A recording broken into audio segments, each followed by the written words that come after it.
Welcome to the Leo. గతంలో చంద్రబాబు గారు opposition లీడర్గా ఉన్న సమయంలో 2022లో బాదుడే బాదుడు కార్యక్రమం నిర్వహిస్తున్న సమయంలో నందిగామలో కరెంటు తీసేసి చంద్రబాబు గారి మీద హత్యాయత్నం ప్రయత్నం జరిగింది.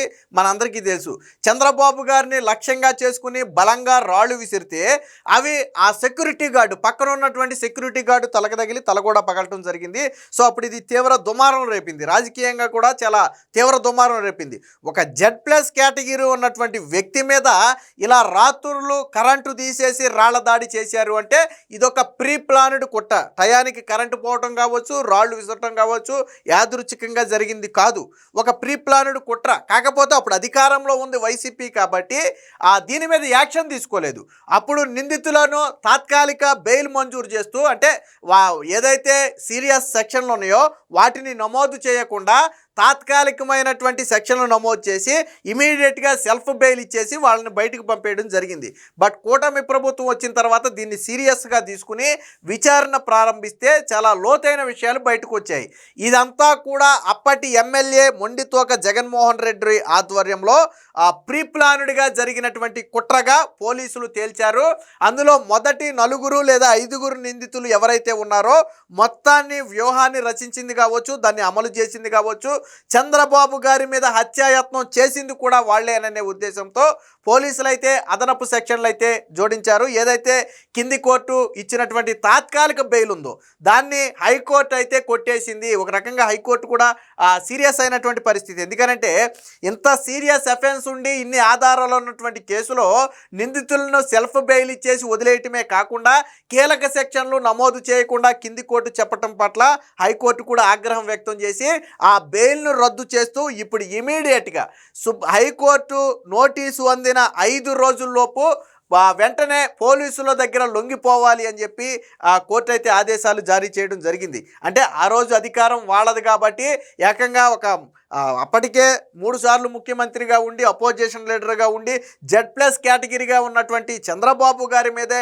హత్యాయత్నానికి తెగబడ్డారు. అంటే ఏ స్థాయిలో కుట్రలు పన్నారో ఒకసారి అర్థం చేసుకోండి. అంటే చంద్రబాబు గారు అడ్డు తొలగించుకుంటే తప్ప జగన్మోహన్ రెడ్డి గెలవలేడు అనే ఇదిలోకి వచ్చి వాళ్ళు అంతకు బరి తెగించారు. సరే, జరిగిన దాన్ని అప్పుడు పోలీసులు ఏం చేశారు? సెక్షన్లు పెట్టలేదు. ఎందుకంటే ఉన్నది వాళ్ళు. అప్పుడు కూడా ఎందుకు పెట్టారు వాళ్ళ మీద కేసు అంటే తప్పని పరిస్థితుల్లో పెట్టారు. అప్పుడు ఎవరైతే సెక్యూరిటీ గార్డుకి బలమైన దెబ్బ తగిలిందో ఆయన ఇచ్చిన ఫిర్యాదు మేరకు కొంతమంది మీద కేసు పెట్టాలి కాబట్టి తూతూ మంత్రంగా బెయిల్ వచ్చే సెక్షన్లు పెట్టి వదిలేశారు వాళ్ళని. బట్ కూటమి ప్రభుత్వం వచ్చిన తర్వాత దాన్ని సీరియస్గా తీసుకుంది.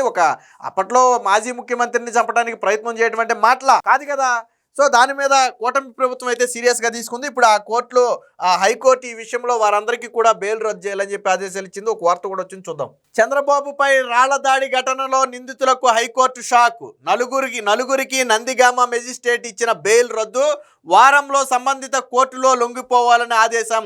వైకాపా నేతలు అంటే మాజీ ఎమ్మెల్యేతో పాటు మరికొంతమందికి మాత్రం కఠినమైన షరతులతో కూడినటువంటి ముందస్తు బెయిల్ అయితే ఇచ్చింది. కానీ అసలు నిందితులుగా ఉన్నటువంటి ఆ 4 వ్యక్తులకు మాత్రం బెయిల్ రద్దు చేసి వెంటనే కోర్టులో లొంగిపోవాలని చెప్పి ఆదేశాలు అయితే జారీ చేసింది. వైకాపా హయాంలో అప్పటి ప్రతిపక్ష నేత చంద్రబాబును అంతమొందించాలన్న ప్రణాళికతో ఎన్టీఆర్ జిల్లా నందిగామలో రాళ్ల దాడికి పాల్పడిన మొదటి 4 నిందితులకు హైకోర్టు షాక్ ఇచ్చింది. హత్యాయత్నం తదితర తీవ్ర సెక్షన్లు వర్తించవంటూ నామమాత్రపు సెక్షన్లతో రిమాండ్ విధించకపోవడంతో వెంటనే సెల్ఫ్ బెయిల్ మంజూరు చేస్తూ నందిగామ మొదటి తరగతి అదనపు జ్యుడిషియల్ మెజిస్ట్రేట్ 2024 నవంబర్ 23 ఇచ్చిన ఉత్తర్వులను హైకోర్టు తప్పుపట్టింది. ఆ బెయిల్ను రద్దు చేసింది. హైకోర్టు తీర్పు అందిన వారంలో సంబంధిత వ్యక్తులు సంబంధిత మెజిస్ట్రేట్ కోర్టులో లొంగిపోవాలని ఆదేశాలు ఇచ్చింది. ఆ 4 నిందితులు ఎవరు అనుకుంటే కన్నెగంటి సజ్జనరావు, బెజవాడ కార్తిక్, పరిమి కిషోరు, మార్తా శ్రీనివాసరావు. సో వీరి 4 ఈ చంద్రబాబు గారి హత్యాయత్నంలో కీలకంగా వ్యవహరించినటువంటి వ్యక్తులు. ఆ రోజు జరిగినటువంటి దాడి నిజంగా చంద్రబాబు గారికి రాళ్ళు తగిలిండుంటే పరిణామాలు చాలా తీవ్రంగా ఉండేవి. అది సెక్యూరిటీ గార్డుకి తగలటంతో కొంత, ఆ తరువాత ఎప్పుడైతే వీళ్ళు రాళ్ళు విసురుతున్నారు అని సెక్యూరిటీకి అర్థమైందో వెంటనే వాళ్ళు సేఫ్టీ గార్డ్స్ పెట్టి చంద్రబాబు గారికి రాళ్ళు తగలకుండా అడ్డుకున్నారు. కానీ అదే క్రమంలో చంద్రబాబు గారి పక్కన నిలబడినటువంటి సెక్యూరిటీ గార్డుకి తలకు చాలా తీవ్రమైన గాయం తగిలింది. సో అదే కానీ ఒకవేళ చంద్రబాబు గారికి తగిలిండుంటే పరిస్థితి ఎలా ఉండేదో ఒకసారి మీరు ఆలోచించండి. అంటే క్లియర్ కట్గా రాళ్లతో కొట్టాలి అనేది వాళ్ళ ఇంటెన్షన్. ఒక రకంగా చంద్రబాబు గారి మీద హత్యాయత్నంతో సమానం ఇది. అదే సమయంలో బాంబు లాంటి తీసుకుంటే అసలు ఎవరు మాత్రమే ఏం చేయగలరు. సో దీని మీద హైకోర్టు కూడా మొన్న సీరియస్ అయింది. ఇదే కేసులో నిందితులుగా ఉన్న వైకాపా అప్పటి ఎమ్మెల్యే మొండితోక జగన్మోహన్ రావు, ఆయన సోదరుడు ఎమ్మెల్సీ అయిన అరుణ్ కుమారు, శేఖర్ రావు, బుజ్జి, వెంకట్రావు, రమేష్ బాబు, సతీష్ రెడ్డి, యాకూబ్ బాలి తదితరులకు కఠిన షరతులతో కూడిన ముందస్తు బెయిల్ని అయితే మంజూరు చేసింది. ఈ మేరకు హైకోర్టు న్యాయమూర్తి వెంకట జ్యోతిర్మయి అయితే తీర్పునైతే వెలువరించారు. సో 2022 నవంబర్ నాటి ఘటన. సో ఇది 2022 నవంబర్ 4న నందిగామలో చంద్రబాబు గారు బాదుడే బాదుడు కార్యక్రమం నిర్వహిస్తున్నారు. ఈ కార్యక్రమాన్ని భగ్నం చేయడంతో పాటు Z+ కేటగిరీ భద్రతలో ఉన్న చంద్రబాబును అంతమొందించే ఉద్దేశంతో నాటి వైకాపా నేతలు కుట్రకు ప్రణాళిక రచించారు. ప్రచార రథంపై చంద్రబాబు గాంధీ సెంటర్కు రాగానే విద్యుత్ తీసేసి రాళ్ల దాడి చేశారు. చంద్రబాబుకు తగలాల్సిన ఓ రాయి రక్షణగా నిలిచిన చీఫ్ సెక్యూరిటీ ఆఫీసర్ మధుసూదన్ రావుకు బలంగా తగిలింది. మధుసూదన్ రావు ఇచ్చినటువంటి ఫిర్యాదు మేరకు అప్పట్లో నిందితులెవరో పేర్కొనకుండా ఐపీసీ సెక్షన్ 324 కింద కేసు నమోదు చేసిన పోలీసులు దులిపేసుకున్నారు. విషయం ఏంటంటే అసలు ఆ నిందితులు ఎవరో మాకు తెలియదు, అంతమందిలో ఎవరు కొట్టారో మాకు తెలియదు అని చెప్పి నిందితులు ఎవరు అనేది కూడా అప్పట్లో పోలీసులు తేల్చలా. అంటే రాళ్ళు విసిరిన వ్యక్తుల్ని పోలీసులు వదిలేశారు. ఆ రోజు చంద్రబాబు గారి మీద హత్యాయత్నం చేసినటువంటి వ్యక్తుల్ని పోలీసులు వదిలేశారు. అంటే ఆ రోజు వ్యవస్థలు ఎలా పనిచేసాయో చూడండి.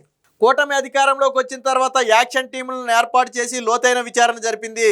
చంద్రబాబును అంతమొందించాలనే కుట్రతోనే ప్రణాళిక రచించారని విచారణలో తేలింది.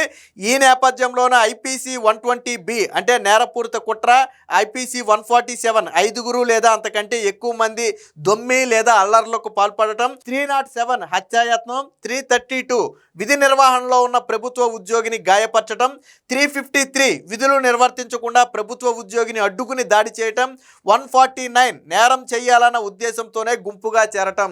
సో ఈ సెక్షన్లన్నీ కూడా అసలు అప్పుడు యాడ్ చేయాలి. ఇప్పుడు పోలీసులు పెట్టిన సెక్షన్లు వైసీపీ హయాంలో నిందితుల మీద పెట్టి వాళ్ళని అరెస్ట్ చేసి రిమాండ్కి పంపాలి అసలైతే. కానీ ఇప్పుడు మనం మాట్లాడుకున్న ఏ సెక్షన్ కూడా పెట్టకుండా అసలు నిందితులు ఎవరో మాకు తెలియదని చెప్పి కేవలం 324 సెక్షన్ 324 కింద కేసు నమోదు చేసి పోలీసులు చేతులు దులుపుకున్నారు.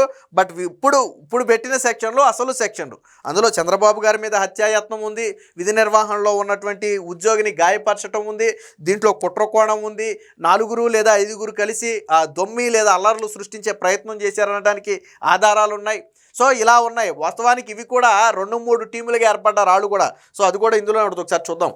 మొదట 4 నిందితులైనటువంటి ఎవరైతే సజ్జనరావు, కార్తిక్, కిషోరు, శ్రీనివాసరావులు ఉన్నారో వాళ్ళని అరెస్టు చేసి మెజిస్ట్రేట్ ముందు 2024 నవంబర్ 23న హాజరుపరిచారు. అయితే వారి మీద పెట్టినటువంటి ఈ సెక్షన్లు వర్తించవని అప్పట్లో మెజిస్ట్రేట్ పేర్కొంటూ కేవలం 324, 120B కింద జ్యుడిషియల్ రిమాండ్ విధించడంతో పాటు నిందితులకు వెంటనే బెయిల్ అయితే మంజూరు చేస్తే దీన్ని సవాల్ చేస్తూ తర్వాత హైకోర్టుకి అయితే వెళ్ళడం జరిగింది. ఇక పోలీసుల తరపున పబ్లిక్ ప్రాసిక్యూటర్ వాదనలు వినిపిస్తూ Z కేటగిరీ భద్రతలో ఉన్న చంద్రబాబుపై దాడి చేసి అంతమొందించాలనే ప్రణాళిక రచించారు. అందుకోసం 3 బృందాలను ఏర్పాటు చేసుకున్నారు. అందులో 2 బృందాలు రాళ్ల దారికి పాల్పడ్డాయి. బహుశా ఒక బృందం ఏంటంటే అల్లరి చేసే ప్రయత్నం చేసి అక్కడ అలజడి సృష్టించే ప్రయత్నం చేయటం. అంటే ఒక పక్కా ప్రీ ప్లానెడ్ ప్రకారం చేసుకున్నటువంటి కుట్ర. యాదృచ్ఛికంగా అనుకోకుండా ఏదో భావోద్వేగానికి లోనే చేస్తే దీనికి ఇంత ప్లాన్ ఉండదు. కానీ 3 బృందాల కింద ఏర్పడి 2 బృందాలు రాళ్ల దాడి చేస్తే ఒక బృందం ఏమో కింద అల్లరి సృష్టించే ప్రయత్నం చేయటం, అలజడి సృష్టించే ప్రయత్నం చేయటం. సో ఒక ప్రీ ప్లానెడ్గా చేసుకున్నారు.